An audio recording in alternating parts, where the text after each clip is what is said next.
సభా సరస్వతికి నమస్కారం. చాలా గంభీరంగా ఉంది కదా, అంటే ఏం లేదు, వర్క్ చేసి సాయంకాలం.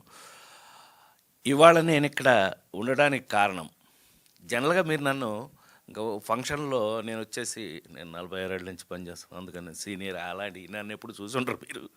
ఇవాళ నేను ఇక్కడ ఉండడానికి కారణం ఏంటంటే మా గీత స్పెషల్ యాంకర్ గారికి ఎప్పుడు తెలుసు. సో ఎప్పుడైనా వచ్చాము అని అంటే అది డెఫినెట్గా ఏదో ఒక ఇంట్రెస్టింగ్ థింగ్ అని అర్థం. అయితే ఇవాళ నేను ఇక్కడ ఉండడానికి, మీ అందరి ముందు ఉండడానికి కలియుగం పట్టణంలో, అలా చెప్పాలి దాన్ని, అంతేనా రమాకాంత్?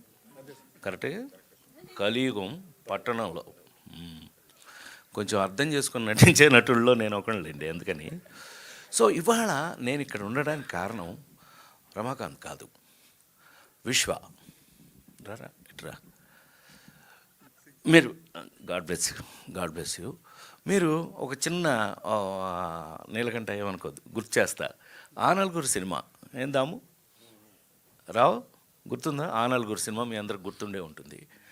ఆ సినిమాలో ఒక పత్రికా సంపాదకుడిగా నటించిన నేను ఆ సినిమాలో ఆ ఉద్యోగం పోయిన తర్వాత ఏం చేయాలో తెలియక, అంటే నాకు అత్యధిక సీరియస్ సినిమాలో కూడా నవ్వించే సావు నాకే, వేరెవరికి ఉండదు. ఆ సినిమాలో అప్పడాలు అమ్ముకుంటారు. అప్పడాలు అమ్ముకుంటుంటే ఈడి ముఖానికి పత్రికా అధిపతి అయితే పత్రికా సంపాదకుడు అయితే అయి ఉంటాడేమో, కానీ అప్పడాలు అమ్మటం సెపరేట్ టాలెంట్ కదా. వీడికి రోడ్డు మీద గురువు దొరుకుతాడు, వాడే వీడు. వాడెంత ఎన్నేళ్ళతో నీకు అప్పుడు 6 ఏళ్ళ కుర్రాడు గురువు అని అలా క్యారెక్టర్. సరే మా చంద్రసిద్ధార్థ వాళ్ళు వచ్చి, అన్నయ్య ఇదిగో వీడు ఎవడయ్యా అంటే మా మేనేజర్ గారి కొడుకు, ఎవడ బయటోడు కూడా కాదు కానండి, ఈజ్ ఎ బాధ్యత. సరే అయితే మా పర్సనల్ మేనేజరు వీళ్ళ నాన్న. సరే అని చెప్పి పిలిచి వీడికి లాగు వేసి చొక్కా ఇప్పించేసి తలకి గుడ్డ కట్టించి, అంటే ఒక ఇంట్రెస్ట్ అండి నాకు కొంచెం ఇలాంటి శబ్దాలు. ఎడ్యుకేటెడ్ యాక్టర్, నేను చదువుకున్న నటుడిని కాబట్టి నాతో కొంచెం బాధ్యతలు, జంజాల్ గారి దగ్గర నుంచి అందరూ, అవును నాకు బాధ్యతలు కొన్ని పెడతారు. ఇప్పుడు అహనా పెళ్ళంట్లో బ్రహ్మానందం గారికి అరగుండు కొట్టించిన ఇవన్నీ కొంచెం నాకు బాధ్యతలు కొన్ని సినిమా చేసేటప్పుడు నేను ఆ బాధ్యతలు తీసుకుంటాను. ఆ బాధ్యతల్లో వీడిని తయారు చేశా. ఇలా ఉండి అంటే ఇలా భయపడుతున్నాడు. భయపడతావేంటారు నువ్వు? ఆ గురువు ఇప్పుడు ఇందులో అప్పడాలు అమ్మడంలో గురువు అయితే ఏడుగురు ఈ కొనే ఫేసులు కానీ ఇలా ఎవరిని ఆమని వాళ్ళని దుమ్ము లేపేసాడు. చెప్పడం చేసేయటం చాలా నేను అనుకోని విధంగా మేము ఏమైతే చెప్పామో అది వెంటనే చేసేసాడు ఆ వయసులోనే. సో ఎంతో సంతోషంగా మీకు గుర్తు చేయడం జరిగింది. ఇవాళ అదే విశ్వ పెరిగి ఒక హీరోగా ఈ సినిమాలో యాక్ట్ చేస్తూ, దట్టు టీజర్ చూశాక, లేదు కొంత కథ యాంగిల్ తెలిసాక డెఫినెట్గా రమాకాంత్ ఒక కొత్త యాంగిల్ తీసుకుని ఉంటారు అని నేను అనుకుంటున్నాను. 100% అది టైటిల్లోనే తెలిసిపోతుంది. కలియుగం పట్టణంలో, విలేజ్లో ఎలా ఉంటే అది వేరేగా ఉంటుంది.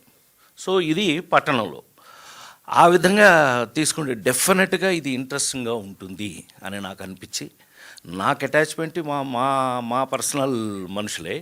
అయితే ఈ విధంగా చూసుకుంటే మాకు నిర్మాతలు వాళ్ళు కూడా నాకు పాత ఫ్రెండ్సే అవడం వల్ల, మరి ముఖ్యంగా మా స్పెషల్ డైరెక్టర్ నీలకంఠ మేనల్లుడు అవ్వడం వల్ల వీళ్ళు చాలా స్పెషల్ అని నేను మనస్ఫూర్తిగా అనుకుంటూ, వీళ్ళందరికీ కూడా, అట్లాగే మ్యూజిక్ చేసిన మిస్టర్ అజయ్, పద్యం పడతావా? తెలుసుగా మనం అంత పద్యం గళ్ళం అని. చాలా సంతోషం, మ్యూజిక్ చాలా స్పెషల్గా ఉంటుందని మనస్ఫూర్తిగా కోరుకుంటూ, ఇవాళ నేను అంటే మరి ఎక్కువగా మాట్లాడకుండా 22వ తారీఖు రిలీజ్ అవుతున్నటువంటి కలియుగం పట్టణంలో సినిమా రిలీజ్ అయ్యి, ఇవాళ అదృష్టం ఏంటయ్యా అంటే 46 సంవత్సరాల తర్వాత నేను ఇంకా సినిమాల్లో పనిచేయడం వల్ల, ఎక్కువగా పనిచేయడం వల్ల, చాలామంది కన్నా ఎక్కువగా పనిచేస్తున్నాను నేను. కారణం ఏం లేదండి, నేను నమ్మింది ఒకటే. ఎప్పుడైనా ఈ బ్యాచ్కి, ఈ జనరేషన్ కూడా నేను చెప్తుంది ఒకటే, వర్క్, పని. మనం బాగా పనిచేస్తే, సిన్సియర్గా పనిచేస్తే పని మనని వెతుక్కుంటూ వస్తుంది. అని నమ్మిన అతి చిన్న వాళ్ళలో నేను ఒకటి. సో అందుకని ఇలాంటి సినిమాలు ఎంతో కష్టపడితే కానీ ఇవాళ, ఎందుకని ఒక పక్క మనం చూస్తున్నాం వందల కోట్లతో సినిమాలు ఇవాళ తీయటం జరుగుతుంది. నేనే ప్రాజెక్ట్ కేలో కూడా నేనే యాక్ట్ చేస్తున్నాను, రైట్. ఓ పక్కన మీరు చూసే ఉంటారు, మహేష్ బాబు దగ్గర నుంచి అందరితోనూ కలిసి యాక్ట్ చేస్తున్నాను. రేపు విశ్వాతో కూడా కలిపి యాక్ట్ చేసే అవకాశం రావచ్చు నాకు కూడా. సో పని చేయాలని అనుకునే వాళ్ళకి అట్లా పని చేయమని, ఇది చూస్తే ఈ బ్యాచ్ని చూస్తే అంత బాగా పనిచేసి ఉంటారు అని నమ్మకం కలిగి అదృష్టవశాత్తు వీళ్ళందరినీ బ్లెస్ చేసే అవకాశం నాకు కలగటం, ఆ విధంగా ఇక్కడికి రావడం. ఈ సినిమా కలియుగం పట్టణంలో మార్చి 22వ తారీఖు నుంచి మీరందరూ చూసి దీన్ని అతిపెద్ద సక్సెస్ చేయాలని, ఆ సక్సెస్ వల్ల ఈ సినిమా తీసిన వారికి, ఈ సినిమా చేసిన వారికి, ఇందాక చెప్పినట్టు చక్కగా అందరికీ కూడా సక్సెస్ రావాలని, మనిషికి ఎవరికైనా సరే ఏ కష్టానికైనా సరే సక్సెసే గీటురాయి. సక్సెస్ అయితేనే మన జీవితం ముందుకెళ్తుంది. సో నాకు తెలిసి ఇది 100% సక్సెస్ కావాలని మనస్ఫూర్తిగా కోరుకుంటూ సెలవు తీసుకున్నాను. Thank you very much.